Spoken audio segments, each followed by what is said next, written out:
Vážení priatelia hudobných nástrojov, 18 000 km som preletel, aby som sa dostal sem, až tu, na toto miesto, vykaplickované 4x4 metre, kde stojí personál tohto jedného z najexkluzívnejších hudobných obchodov v celej strednej Európe. Takže, nachádzame sa v Malom Ríme, po Slovensku v Trnave, pri rieke, vlastne tu nie je žiadna rieka, takže tu máte, nezabudnite, že máte, sa tam máte všetky drôty, tzv. Struny, na ktorých sa hrá. Tieto Rómovia nekradnú, pretože na nich hrajú. Rómovia sú talentovaní a veľmi dobre hrajú a rád si zahrám s nimi. Nech je človek zelený, modrý, oranžový, čierny, akýkoľvek, mám ho rád.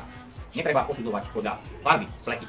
Ideme ďalej, pokračujeme s prehliadkou mixpultov, padajú mi vlasy, nemám dobrý vlasový deň a nachádzame tu slávne rumbagule, ktoré tu odložil Bon Jovi.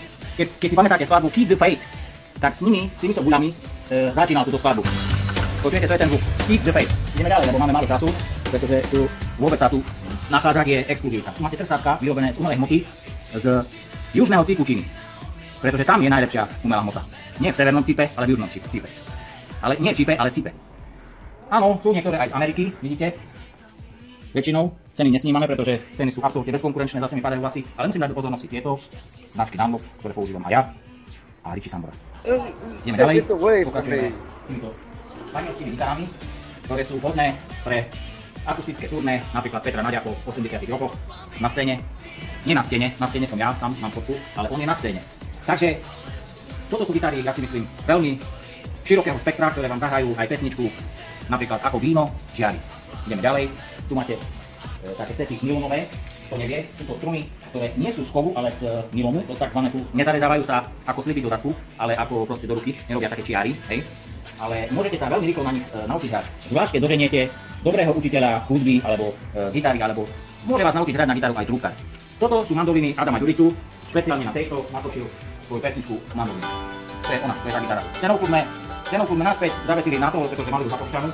Šetri si teraz, preto ide asi 8 krát to isté turné za sebou, takže si šetrí na to ukulele. Ale už dúfajme, že si našetril, pretože v slovenských rádiách je ho veľmi často počuť a v nemeckých rádiách si myslím, že tam trošku akcentuje, ale veríme, že to dobehne. Poďme ďalej. Tu sa nachádzame pri akej vlajke, trošku do zemepisu, je to kanadská vlajka, ktorá znázorňuje, že je to originál dovoz z Kanady, čiže Made in Canada. To vyhral majstrovstvá sveta v krikete, no predsa Sri Lanka. Čiže ideme ďalej, tu máme špeciálnu gitaru, na ktorej hral ešte Winnetou vo filme Orchard Prince. To je on. Takže to je exemplárny kúsok. Vidíte, počuli ste zvuk. Nechtiac zazvonila táto gitara, to znamená, volá sa Washburn, alebo ako sa číta po mojej anglicky stope, ale ďalej zrejme ju mám asi kúpiť. Takže vybalím si 4x8 slátok a kúpim. Ideme ďalej, pokračujeme s týmto banánom, pretože tento banán v tomto banáne, alebo banánovi je, mám pokrytú celú energiu, je v ňom Wi-Fi, môj rozum aj všetko ostatné. Tieto trúbky, vidíte, sú vyrobené z koľajníc, ktoré ešte neskončili v površote, takže sú krásne vyleštené ako psové guľe, hej. Co-produkt je vedľa, trošku za rohom, takže tam môžete kúpiť nejaké tie kosti, perca a tak ďalej, ale vráťme sa k téme, toto je, vidíte, rozdiel. Východňarské koľajnice, západňarské koľajnice. Západňarské sú trošku zlatšie. To je ten rozdiel, lebo Bratislava je hlavné mesto. Tu sa nachádzame v sekcii tzv. Kontrabasov, ale elektrického pôvodu, čiže elektrických basgitár. Máte tu značky od Vinicu sveta, jednoducho môžete si tu vybrať 6-strunovú basu, 5-strunovú basu, 4-strunovú basu.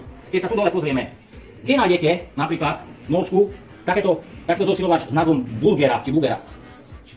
Pomýlil som sa Bulgera, ale ja to ovládam, ja to viem, ja to študujem, čiže Bulgera, hej. Neviem, ako to čítať správne. A tu máme známe reč, ktoré ešte používala skupina Roxette.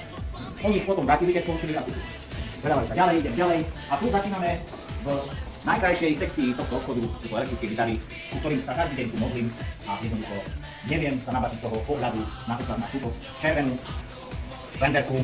Je to síce podskupina Squire, ale pripomína mi to mladosť Marka Knopflera, ktorý z Dire Straits, ktorý spieval takú jednu pesničku. Pamätáte si? Ideme ďalej. A tu sú také známe gitary, Vintage, Dean, proste jednoducho systém Les Paul, SG a tak ďalej, tvary. Jednoducho tu si nemáte šancu vybrať ani za 3 dní, pretože musíte toľko skúšať, nájdete tú správnu svoju. Tu je repozítor, aby keby ste sa náhodou nepočuli, tak sa zapojíte a sa počujete. A prejdeme úplne na koniec, fragment do VCS, do záchodu a nachádzame tu husle. Husle sú nástroj, ktorý patrí ku Slovensku tak, ako šľujovica. Čiže toto je klenot našej hudby. Nie zo srandy sú umiestnené pri záchode, patrí im čestné miesto. Takže tu sú husle. Takže to bol taký maličký a ešte pohľad na tieto skôsky, pardon, som zabudol, to sú Dean, ktoré sú jednoducho, pozrite sa, maska, čo za páka. Pamätám si ešte Paul Stanley Skis s takýmto tvarom. Za nemecké marky som to kupoval niekedy. A teraz už si to môžeme dovoliť za slovenské eurá, ktoré za chvíľočku asi strátia a budeme prepočítavať zase 1 euro 80 korún a tak ďalej. Tak sú predbežné prognozy. z plťky. Čiže týmto končím takúto malú exkurziu po Banana Music. Lúčim sa s vami, toto bola prvá časť. Bude vás čakať aj druhá, aj tretia, aj štvrtá, až kým vás to neomrzí, pretože tu, kto príde, neoľutuje. Banana Music jedine v Trnave, tu, ulicu si nepamätám, ale trafíte tu všetci, pretože banán je základom všetkého. Teraz mi naskočilo, je to Klementisová ulica. Tam, kde je všetko.